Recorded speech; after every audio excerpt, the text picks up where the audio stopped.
Assalamualaikum warahmatullahi wabarakatuh. Hai, perkenalkan nama saya Dita Cahyani. Di sini saya akan menyampaikan materi tentang sistem manajemen basis data. Langsung saja kita ke pembahasan yang pertama, yaitu organisasi data. Dan yang akan dibahas pertama dari organisasi data ini merupakan hierarki data, yaitu terdiri dari file data yang merupakan unit data terkecil yang mencerminkan jumlah data terkecil yang akan ditarik dari komputer pada suatu waktu. Lalu ada record, yaitu suatu koleksi file data yang saling berhubungan. Lalu ada file. File ini merupakan koleksi record yang saling berhubungan. Dan yang terakhir yaitu basis data. Basis data merupakan kumpulan dari seluruh data berbasis komputer yang dimiliki oleh suatu perusahaan. Selanjutnya yaitu spreadsheet sebagai basis data sederhana. Spreadsheet merupakan program komputer yang digunakan untuk menyimpan, menampilkan, serta mengolah data dalam bentuk baris dan kolom. Contohnya seperti Excel. Lalu ada flat file atau file datar. Merupakan suatu tabel yang tidak memiliki kolom-kolom yang berulang. Adapun beberapa alasan kalau tabel itu harus menjadi flat file atau file datar. Yang pertama, komputer membaca file data dari suatu record secara berurutan. Yang kedua, flat file memungkinkan struktur basis data relasional untuk dinormalisasi. Selanjutnya yaitu file kunci. Kunci di dalam satu tabel merupakan satu file yang saling terisi satu sama lain dan memiliki nilai yang unik dan digunakan untuk mengidentifikasi masing-masing record di dalam tabel.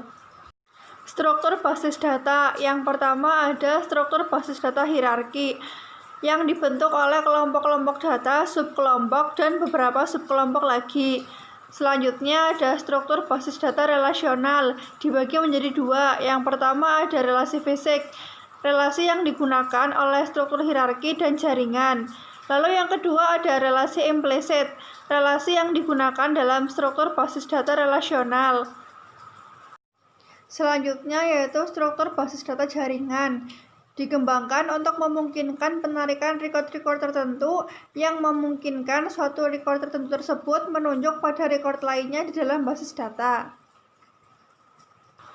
Dan yang terakhir yaitu sistem manajemen basis data atau DBMS adalah suatu aplikasi peranti lunak yang menyimpan struktur basis data.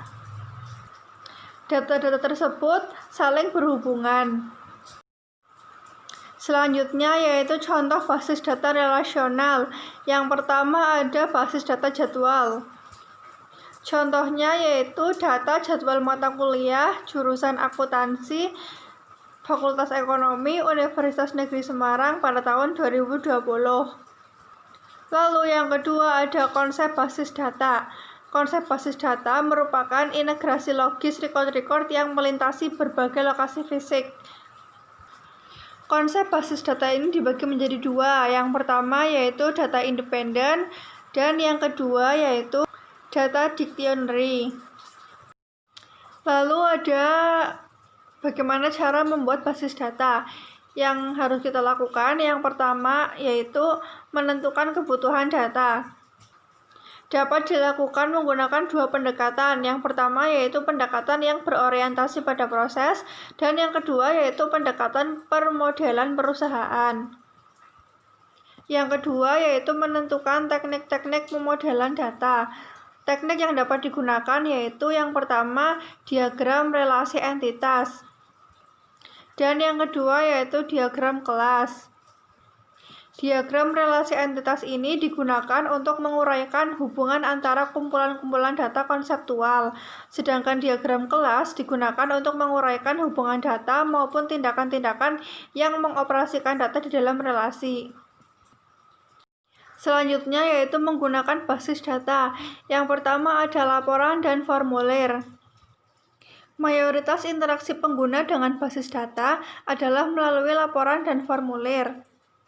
Dan kebanyakan laporan dan formulir yang dibutuhkan oleh pengguna dapat dibuat tanpa bantuan dari profesional sistem informasi. Selanjutnya yaitu query. Query merupakan suatu permintaan kepada basis data untuk menampilkan record-record yang terpilih. Lalu ada bahasa query terstruktur, adalah kode yang digunakan oleh sistem manajemen basis data relasional untuk mengerjakan pekerjaan-pekerjaan basis datanya. Dan yang terakhir yaitu pemrosesan basis data lanjutan, yaitu dengan menganalisis data agar kemudian dapat diproses dalam proyek basis data. Personil basis data. Yang pertama ada administrator basis data. Adalah spesialis informasi yang ahli dalam mengembangkan, menyediakan, dan mengamankan basis data. Tugas utamanya itu dibagi menjadi 4. Yang pertama ada perencanaan basis data, yang kedua ada implementasi basis data, yang ketiga ada operasi basis data, dan yang terakhir yaitu keamanan basis data. Selanjutnya ada programmer basis data. Programmer basis data ini yang akan menunjukkan spesialisasi dan seleksi tingkat tinggi pada basis data. Selanjutnya yaitu pengguna akhir. Pengguna akhir membuat laporan dan formulir, memberikan query kepada basis data, dan menggunakan jawaban dari pertanyaan basis data mereka untuk pengembalian keputusan yang mempengaruhi perusahaan dan lingkungannya.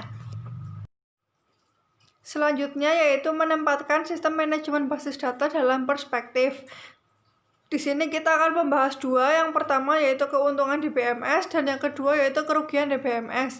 Yang pertama keuntungan di BMS, yaitu mengurangi pengulangan data, mencapai independensi data, mengambil data dan informasi dengan cepat, keamanan yang lebih baik. Dan yang kedua yaitu kerugian di BMS, membeli peranti lunak yang mahal, mendapatkan konfigurasi peranti keras yang besar, dan mempekerjakan dan memelihara staf di BA. Sekian penyampaian materi dari saya.